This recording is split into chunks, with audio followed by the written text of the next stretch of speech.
Let me just begin by saying I'm going to direct many of my comments today to the millennials that are out there. So let me take you back to May 2013, Time Magazine cover story, the me generation. Millennials are lazy, entitled narcissists who still live with their parents. Now, I'm sure that headline bothers you as much as it bothers me, as I happen to be the father of a millennial. I'm sure there are many adults out there who also have, millennials. And the millennial generation, those age 35 and younger, they actually make up about 55% of the workforce at CVS Health. And we spend a lot of time with these individuals. We actually have a colleague resource group that we call Driven, and we want to understand how they think, how they approach their work, how they think about how they take care of themselves, their health, how they think about purchasing decisions. And would it surprise you to know that by 2018, it's only 3 years from now, this generation will control almost $3.5 trillion of spending power in this country. At the same time, there is an awful lot of research out there that contradicts what Time Magazine said. As a matter of fact, there was research recently published in the Harvard Business Review that described millennials not as idealists, but as pragmatists.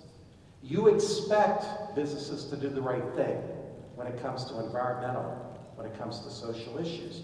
And at the same time, you expect to make a difference in the world around you through your work and through your actions. So I'm here to tell you today that there is a perfect storm that's brewing. There are businesses across the country that are making the right decisions. And at the same time, you're entering the workforce in record numbers, you're rolling up your sleeves, and you're getting ready to make a difference through your work and through your actions. And when businesses make the right decision, they can get more than what I like to refer to as a check-the-box, warm and fuzzy feeling. And an example of that is what is happening today at CVS Health. It was about a year ago where we made a decision as a company to walk away from about $2 billion in sales revenues, more than $300 million in profits, in the interest of our customers, our clients, and the long-term growth and health of our company.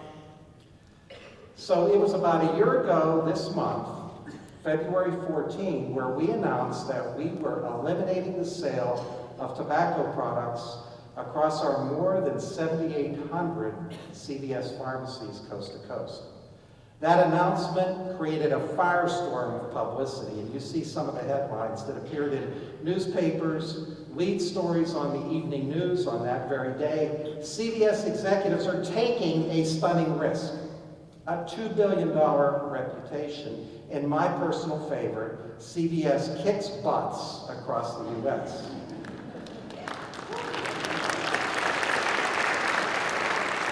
At the same time, our competition was out there saying, this isn't going to make a difference. As a matter of fact, one of them described it as an expensive publicity stunt.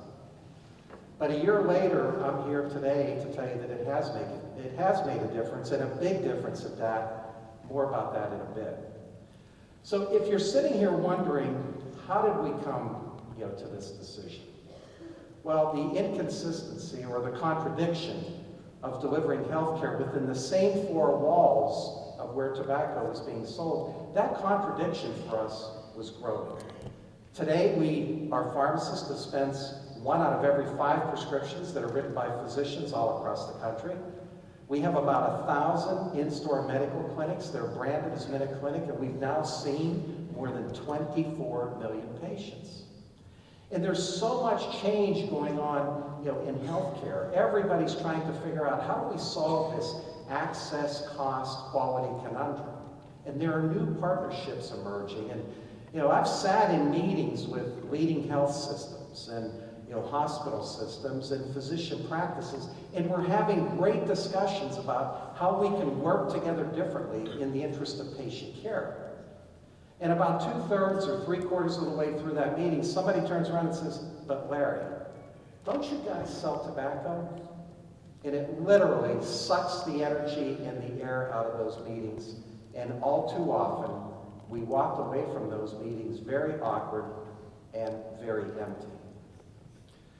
Now, I think qualitatively, many of you know the effects of tobacco, but quantitatively, tobacco is responsible for about 500,000 deaths every year. Smokers die approximately 14 years earlier than non-smokers.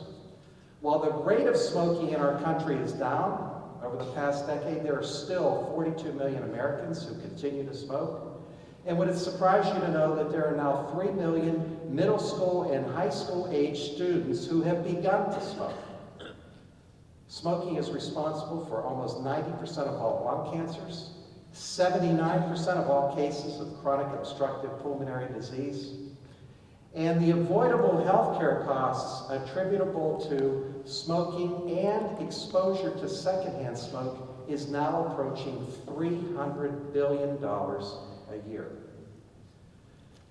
Now, as you visit companies all across America, and you walk into their lobbies or you walk into their vestibules, you'll see big placards. Some companies call it their mission, some call it their vision. At CVS, we call it our purpose. And that purpose is 8 simple words: to help people on their path to better health.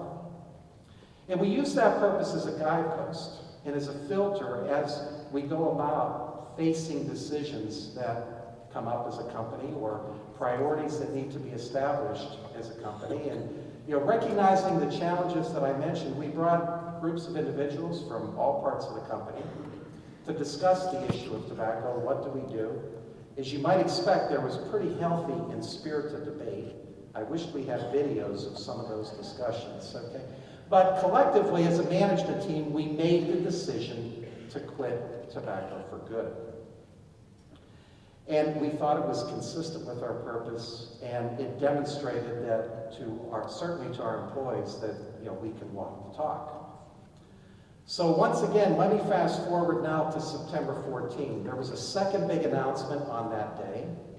We announced across the country that we are now tobacco free. You could not find a pack of cigarettes, cigars, a can of snuff in any of our 7,800 stores. And we had always believed that if you reduce the accessibility of tobacco products for sale, that would go a long way, to reduce rates of smoking. And ironically, in September of 14, a study was published about what was occurring in 2 major metropolitan markets, Boston and San Francisco. In those 2 cities, the sale of tobacco products in pharmacies was banned by legislative regulatory action by the respective city councils. And what that study showed was there was as much as a 13% reduction in the rate of smoking in those 2 cities. And if you gave that information to the mathematicians and the statisticians and the actuaries, they would equate that to saving anywhere from 25,000 to 65,000 lives each and every year. I think that's making a big difference. Now, I mentioned when we first made the announcement, there was a firestorm of publicity, and after a 6-month period, what was the general consensus of the decision? Well, it was overwhelmingly positive. When we made the decision, we knew that there would be tremendous support from the healthcare communities, like the Cancer Society, the American Medical Association, Heart Association, Lung Association. But there were also many statements of support from celebrities, from sports figures. The White House sent out a press release saying this decision will have a profound impact on the health of our country. The First Lady tweeted, "Thanks, CVS. We can now all breathe a little easier." 28 state AGs co-signed in a bipartisan way onto a letter encouraging others to follow. And I think one of the things that we learned was that there was an outpouring of emails, letters, phone calls into our office. And as you talk to people, everyone wanted to tell you their story about how tobacco has impacted their lives. It could have been a family member, a loved one, and they wanted to tell you that story like it happened yesterday, but it could have happened a month ago, a year ago, 10 years ago. And one of the ones that I will never forget came from Mikey. Mikey was 7 years old. And he sent a letter, and I have to put this into perspective because we all remember when we were in grade school and we had the paper with the real wide margins.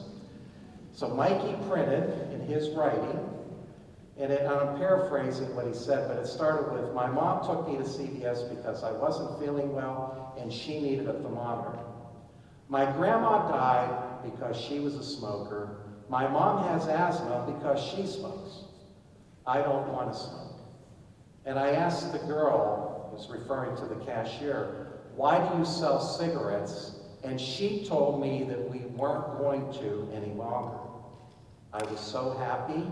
My mom told me that I should write you a letter, and if I misspelled any of the words, it would be okay. And by the way, Mikey did have some misspellings in there, but he ended his letter by simply saying, "Thank you, and I am going to boycott any pharmacy that sells tobacco." And by the way, this is from a 7-year-old. And I share these stories with you not to brag about our company, but simply to encourage businesses. You can make the right decision, and by the way, you might be surprised with the reaction and the response that you'll get. So what has happened from September through the end of 2014? Well, our pharmacists have seen 67,000 new patients where their engagement was initiated because they're now on prescription therapy to quit smoking. There was a 63% increase in prescriptions attributable to smoking cessation, a 61% increase in visits to Minute Clinic for smoking cessation counseling. The over-the-counter products for nicotine replacement therapy increased by 21%. And when you talk to smokers, all the surveys will tell you that 7 out of 10 smokers want to quit. It takes on average 7 times before someone's successful. So as part of a comprehensive smoking cessation program, we launched a website, cvs.com, Quit Smoking, and we've now seen over 1 million visits in an effort to help people on their path to better health. At the same time, we decided to change the name of our corporation from CVS Caremark to CVS Health, reflecting our broader healthcare commitment and the fact that we believe that we could grow our business in a meaningful way over the long term through the various businesses that we operate. And yes, I'm here to tell you today that those meetings that I referred to earlier, they're now having a different outcome. We're not walking away awkward and empty-handed. We're walking away with new partnerships emerging, and it is making a difference in our financial performance. We ended 2014 with our earnings per share up 13.5%, and on the day of that February announcement a year ago, our stock price dropped $3 from $72 to just over $69. And I'm also very happy to say today that yesterday our stock price closed just under $103. So what does all of this have to do with you? Well, you're in a wonderful time of your life. You're beginning to think, what am I going to do with the rest of my life? You're here to learn, you're here to reflect, and you're here to get ready. To get ready to make a difference in the world around you through your actions and through your work. And I want to challenge you to be a generation that proves the writers of that Time magazine article that they're wrong. To be a generation that can embrace business and to make decisions from what I like to describe as the inside out. Making decisions proactively versus what is all too common today in our country where decisions are made from the outside in. They're made because of regulation or because of threat or because of crisis. And the story that I'm sharing with you today about CVS is, it's a story about a group of individuals that were determined to do the right thing in the interest of our customers, our clients, and yes, the long-term growth and health of our company. So I'll end by asking you a very simple question.